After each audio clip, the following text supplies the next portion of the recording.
gwaride rasmi lililoandaliwa kwa ajili ya kuaga maafisa jenerali wa Jeshi la Ulinzi la Wananchi wa Tanzania iliyofanyika katika uwanja wa Kwata wa makao makuu ya ulinzi wa taifa yaliyopo kata ya Kikombo jijini Dodoma.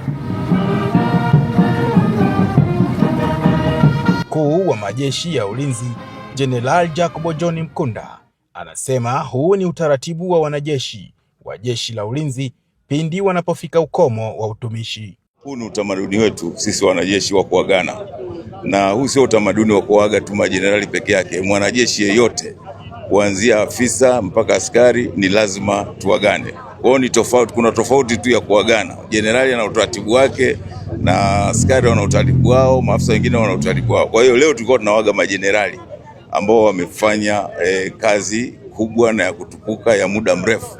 Kama mlivyokuwa mnasikia, mwingine amefanya kazi miaka 41. Kwa hiyo ni muda mrefu sana ametumikia serikali hii. Waende waishi tu vizuri, wafanye maisha yao vizuri, wasihangaike. Kwa sababu watambue kwamba leo tumewapa kitambulisho. Kile kitambulisho manake tunakuwa nao miaka mitatu. Baada ya kustaafu bado yuko tunakuwa naye miaka mitatu, ndio tunamwachia aende akafanye shughuli zingine.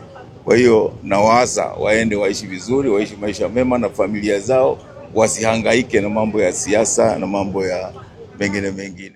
Nao baadhi ya majenerali wastaafu wanasema ni faraja kubwa kulitumikia taifa na kustaafu kwa heshima. Namshukuru Mwenyezi Mungu, leo umefikia muda wangu wa kustaafu. Nimetumikia jeshi katika kipindi cha miaka 37. Naweza kusema jeshi ndio limekuwa muhimili wa maisha yangu mimi binafsi pamoja na familia yangu. Hakika katika kipindi hicho na mimi namshukuru Mwenyezi Mungu, nimefanikiwa kutekeleza wajibu ambao nilikabidhiwa na jeshi na nchi. Kwa hiyo nimeshiriki kwenye mafunzo, nimeshiriki kwenye operations, lakini pia nimeshiriki kwenye kufundisha.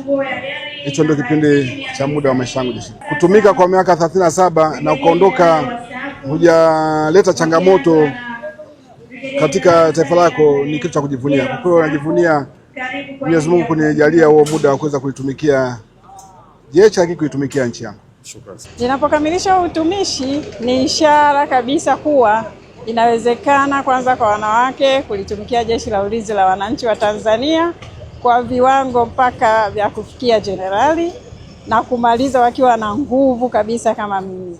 Kwa wale wanaobaki kwenye utumishi jeshini, ninachowaambia ijue kazi, ipende kazi na fanya kwa moyo wako wote ili uweze kuijenga Tanzania yetu. Maana Tanzania itajengwa na wenye moyo, na jeshi na wanajeshi ni sehemu ya Watanzania wenye moyo wa kuijenga nchi yao. Nyuma yangu ni gari maalum ambalo limetumika kuwabeba maafisa jenerali wa Jeshi la Ulinzi wa Wananchi wa Tanzania ambao leo hii wamefikia ukomo wa utumishi wa Jeshi la Ulinzi wa Wananchi wa Tanzania, ikiwa miongoni mwao kila mmoja amelitumikia jeshi zaidi ya miaka 30.